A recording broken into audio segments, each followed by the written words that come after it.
they had three major policies that were going to be followed.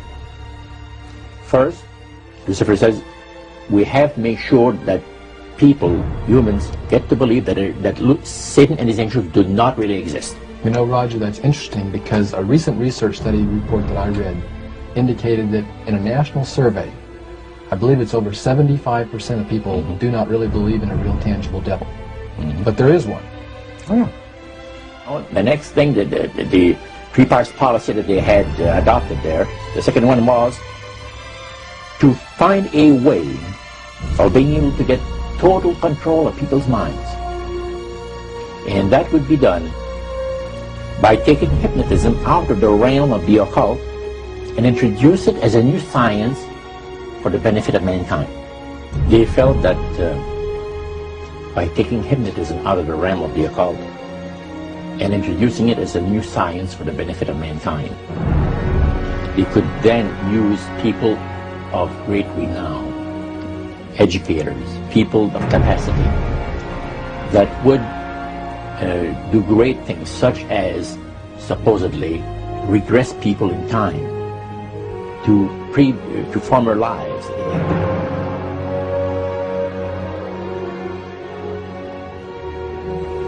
And of course, after the session is over, the person would not know a thing about ancient history. And the person she or he has talked about performing, certain deeds, we'll say, 3,000 or 4,000 years ago.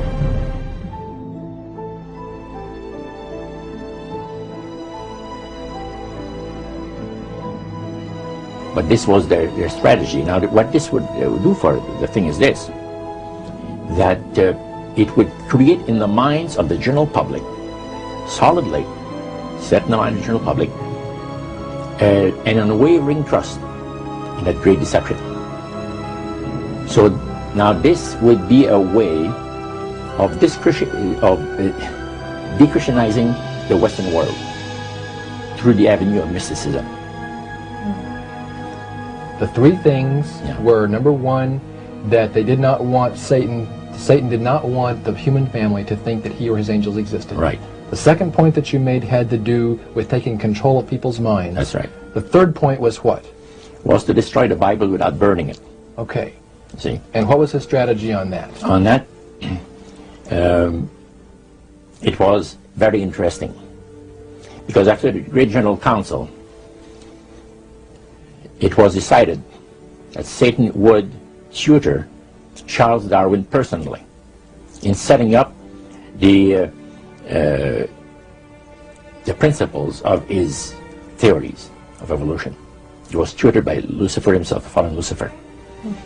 And at that time, it was understood, Satan and his spirit counselors understood, that if a person was led to believe in the theory of evolution, it would, in his life, destroy completely the creation week of the Bible, the fall of man, and the plan of redemption. It would go with it. Anyone that teaches a theory of evolution is considered to be a minister of a great religious system.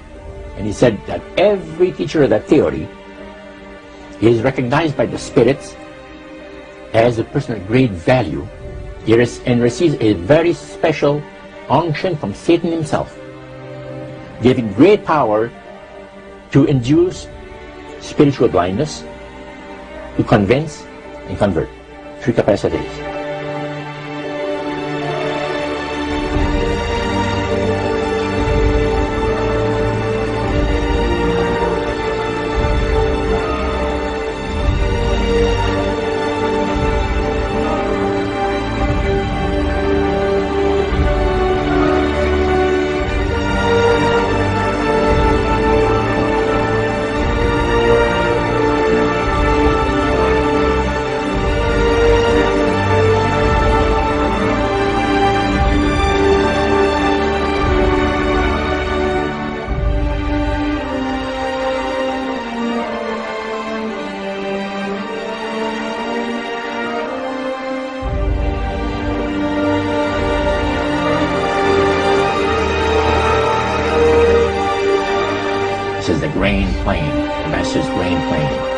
harvesting the nations, for harvesting the multitudes of the earth, into his cause just before the close of the great controversy between the forces of good and evil. It's going to be done in a unique manner.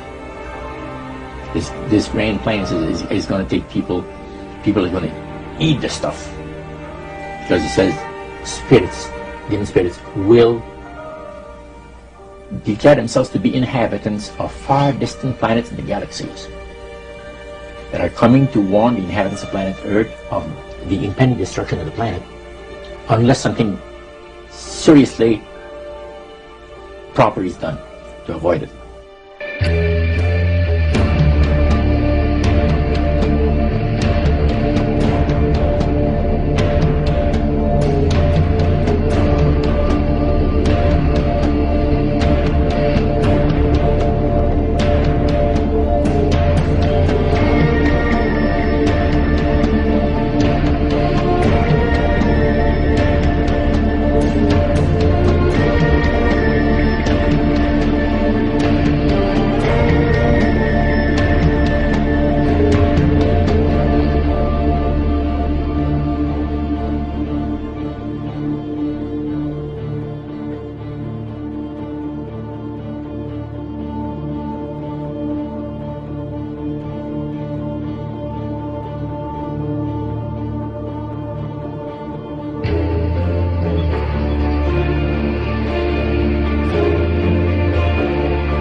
Use this metaphor. If you think about Aladdin and his lamp, you've probably heard of that one.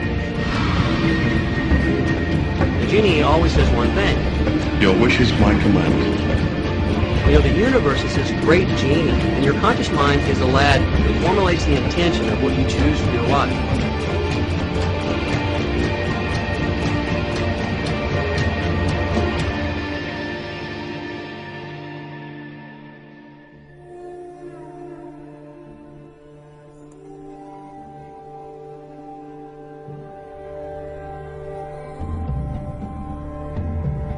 At the very heart and core of all these secret societies lurks the Kabbalah. It is a method of encoding information through a system of mathematics and numbers. These people that belong to the secret societies never dared to write down in any language what they knew, what it was that they were guarding, because then someone could steal it and then the secret would be out. So they took this knowledge and they made it occult through a system of encoding, encryption, one of which is mathematics, numbers. Another is architecture. Everybody wonder, why do they have a fraternal organization called the Freemasons? Aren't those the guys that build walls? You bet they do. But every wall they build contains the secrets that have been kept and maintained throughout the ages, and it's encoded in the architecture and in the measurements of the buildings and in the mathematical formulas used to derive the geometry, the shape, the length and breadth and height of rooms. It's all encoded there.